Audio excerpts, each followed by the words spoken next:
আমি আবার চলে এসেছি ক্লাস 9-এর কোষে দেখি 2 সূচকের নিয়মাবলী চ্যাপ্টার নিয়ে। পার্ট 4 নিয়ে আমরা চলে এসেছি। এখন আমরা শুরু করব 3-এর দাগের 2 থেকে। এর আগেরগুলো আগের ভিডিওতে দেওয়া আছে। তো দেখো আমরা এখানে লিখে নিয়েছি 3-এর দাগের 2-এর অঙ্কটা। তো এখানে হচ্ছে মানের ঊর্ধ্বক্রমানুসারে সাজাতে বলেছে, তার মানে ছোট থেকে বড় আকারে আমাদের সাজাতে হবে।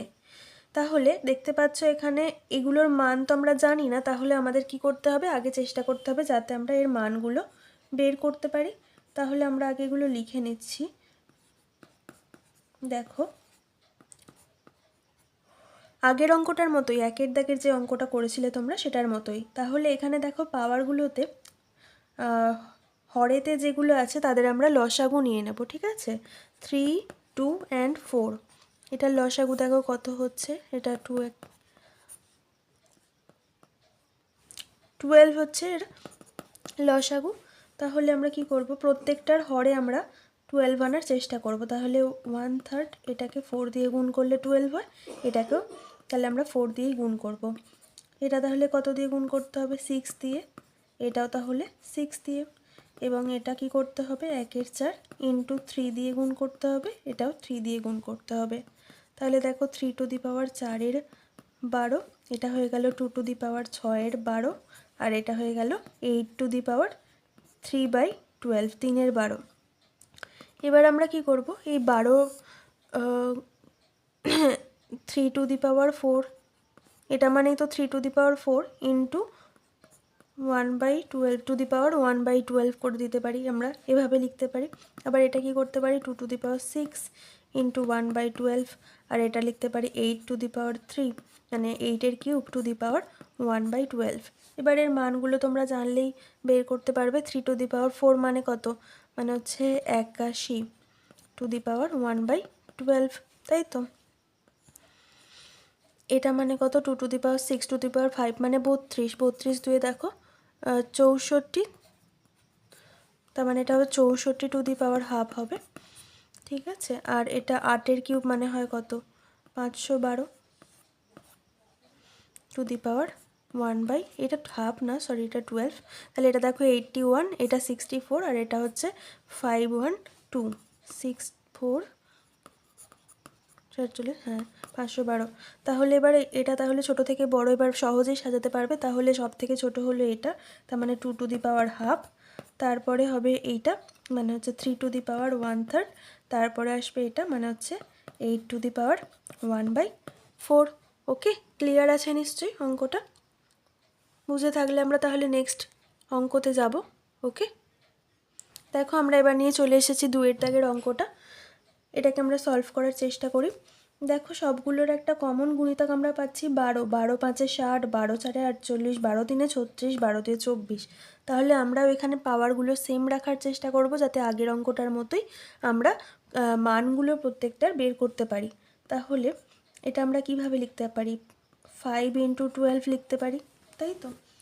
এটা লিখতে পারি কত, 3 টু দি পাওয়ার 4 ইন্টু 12, এটা লিখতে পারি 4 টু দি পাওয়ার 3 বারং 36, আর এটা লিখতে পারি 12 2 24, মানে হচ্ছে এটা 12 লিখতে পারি। তাহলে এটা তো মানে কি 2 টু দি পাওয়ার 5 তার হোল টু দি পাওয়ার 12, এটা মানে হচ্ছে 3 to the power 4 whole to the power 12, এটা মানে হচ্ছে 4 to the power 3 whole to the power 12, এটা মানে 5-এর square whole to the power 12। এবার দেখো সহজে মান, এটা তার মানে 32 টু দি পাওয়ার 12, এটা 3 টু দি পাওয়ার 4 মানে হচ্ছে 81 টু দি পাওয়ার 12, এটা মানে হচ্ছে 4-এর কিউব মানে 64 টু দি পাওয়ার 12, আর এটা মানে হচ্ছে 25 টু দি পাওয়ার 12। তাহলে সব থেকে ছোটো দেখো 25 আছে, মানে হচ্ছে 5 টু দি পাওয়ার 24।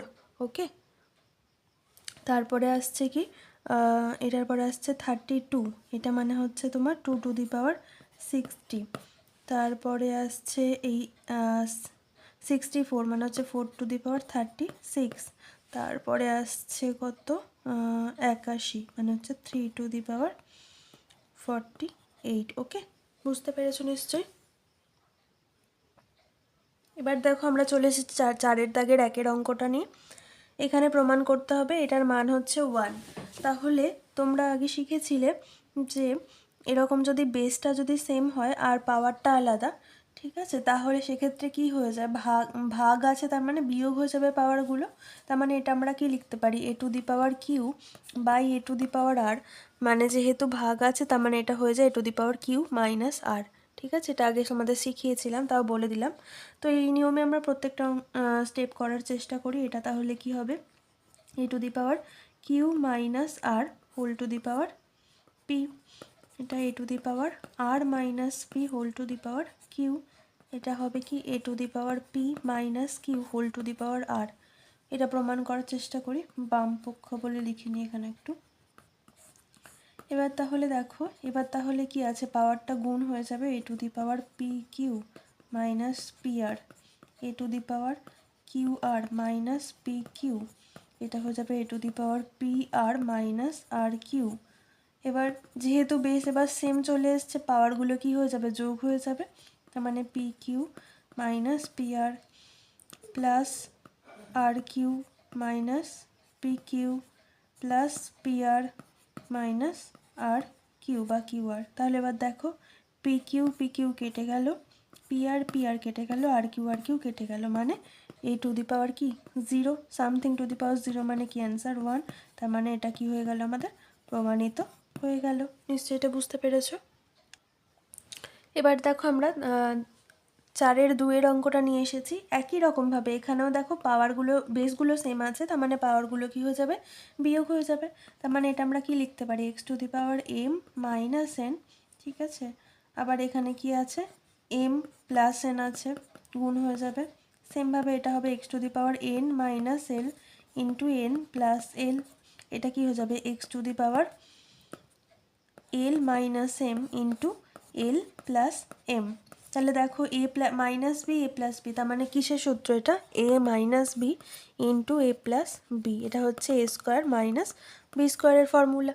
তাহলে এটা আমরা এবার লিখে দিই, তাহলে এটা কি হয়ে যাবে x to the power m এ স্কোয়ার মাইনাস এন এ স্কোয়ার, এটা হয়ে যাবে x to the power n এর স্কোয়ার মাইনাস এল এর স্কোয়ার, পরেরটা হয়ে যাবে এক্স টু দি পাওয়ার এল এর স্কোয়ার মাইনাস এম এর স্কোয়ার। তারপরে কি হচ্ছে, বেসগুলো সেম আছে, তার মানে পাওয়ারগুলো যোগ হয়ে যাবে। তার মানে x to the power m এর স্কোয়ার মাইনাস এন এর স্কোয়ার প্লাস এন এর স্কোয়ার মাইনাস এল এর square plus l square minus m এর স্কোয়ার। এবার এটাকে তোমরা কি করবে, কাটাকুটি করো, এম এর স্কোয়ার কেটে গেল, এন স্কোয়ার এল স্কোয়ার এল স্কোয়ার। তাহলে x to the power zero, something to the power zero মানে 1, এটাও আবার প্রমাণিত হয়ে গেল। ওকে,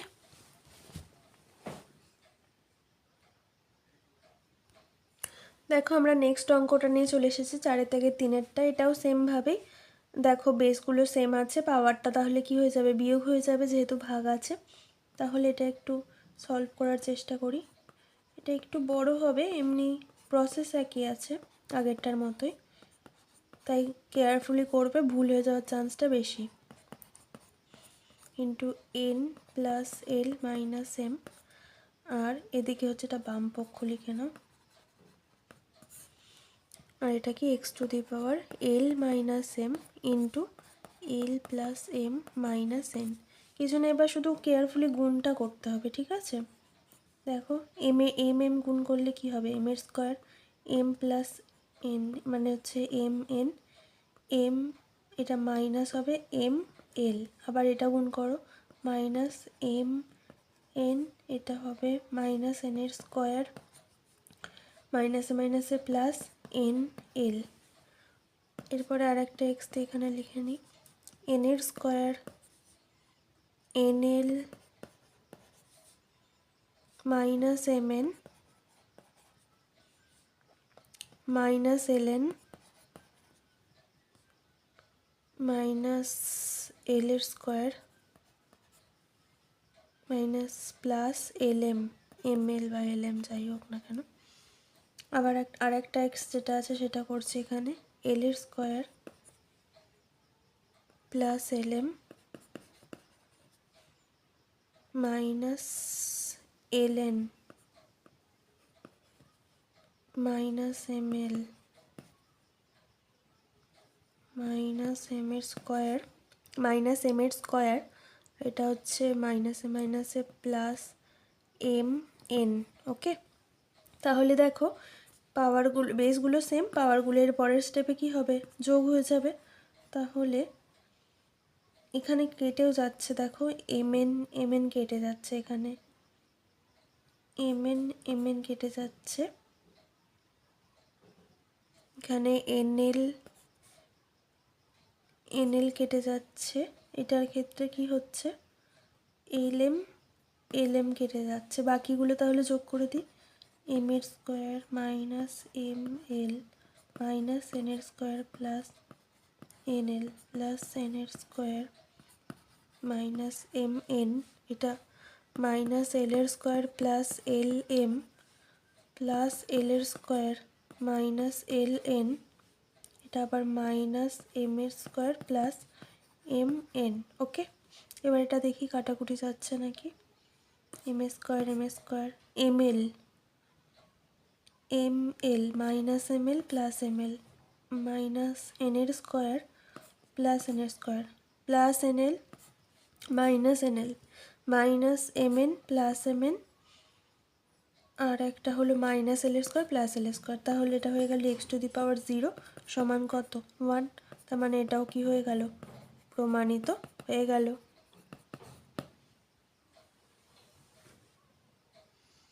ওকে, বুঝতে পেরেছো নিশ্চয়ই।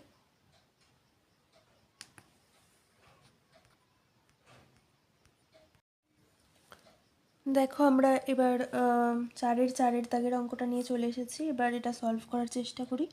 তাহলে এখানে দেখো এটা পাওয়ারটা গুণ করে দাও, আর কিছু না। A to the power x minus y into 1/x minus z, 1y minus z into y minus x. তারপরে আছে a to the power z minus x into 1/z minus y, এইটা 1 আছে। তাহলে এবার গুণ করে দাও, এটা x minus y into x minus z, এটা নেই মানে এখানে এক্স মাইনাস জেড হবে। ও এটা গুণ আছে না, তার মানে এটা 1 এটা হয়ে যাবে। ওকে, এ টু দি পাওয়ার কী হয়ে যাবে, এটা 1/y minus z into z y minus x, আর এটা হবে a to the power z minus x into z minus y. এবার দেখো পাওয়ারগুলো, বেসগুলো সেম, পাওয়ার যোগ হয়ে যাবে। এখানে এগুলো একটু কেয়ারফুলি করবে। Plus 1/y minus z into y minus x plus 1/z minus x into z minus y. তাহলে এক্স মাইনাস ওয়াই, এখানে আছে y minus x, x minus z, z minus x, y minus z, z minus y. তাহলে একটা আমরা এখানে এটা common নিয়ে নিই। দেখো এক্স মাইনাস ওয়াই রাখলাম, এক্স মাইনাস জেড রাখলাম, এটা ওয়াই মাইনাস জেড, এখান থেকে যদি আমি মাইনাস কমন নিই তাহলে এক্স মাইনাস ওয়াই হয়ে যাবে। তাহলে এখানে মাইনাস কমন নিয়ে এটা এক্স মাইনাস ওয়াই করে দিলাম। এরপর এটা কি করব, এখানেও সেমভাবে এটা হবে মাইনাস কমন নিলে এক্স মাইনাস জেড, আবার একটা মাইনাস কমন নিলে ইন্টু এটা হয়ে যাবে ওয়াই মাইনাস জেড। এগুলো কিন্তু এগুলো সমান করার জন্য করলাম। দেখো x minus y, x minus y, x minus z, x minus z, y minus z, y minus z. এবার তাহলে এটা হয়ে যাবে into x minus z plus প্লাসে মাইনাস এটা মাইনাস হয়ে যাবে 1/y minus z into x minus y, আর এটা মাইনাস মাইনাসে প্লাসই থেকে যাবে, তো এটা হয়ে যাবে x minus z into y minus z. এবার দুটো দুটো করে আছে, এবার তাহলে লসাগু করে ফেলো। লসাগুটা কী হবে, x minus y, x minus z, আর একটা হবে ওয়াই মাইনাস জেড। এখানে নেই কোনটা, ওয়াই মাইনাস জেড নেই। এখানে কোনটা নেই, এক্স মাইনাস ওয়াই আছে, ওয়াই মাইনাস জেড আছে, মানে এক্স মাইনাস জেড নেই, এক্স মাইনাস জেড নেই, minus of x minus z. আর এখানে প্লাস, এখানে এক্স মাইনাস জেড আছে, ওয়াই মাইনাস জেড আছে, এক্স মাইনাস জেড আছে মানে এক্স মাইনাস ওয়াই। যে আমি এটা আবার এখানে করার সুবিধার জন্য আমি এইখানে একবারে চেঞ্জ করে দিচ্ছি, ঠিক আছে? সাইনটা যেহেতু মাইনাস আছে, তার মানে ব্র্যাকেটটা তুললে এটা মাইনাস হয়ে যাবে, এটা প্লাস হয়ে যাবে। তোমরা আরেকটা স্টেপ বাড়িয়ে নিও, আমার জায়গা শর্ট থাকার জন্য আমি এখানে একবারে করে নিলাম চেঞ্জ।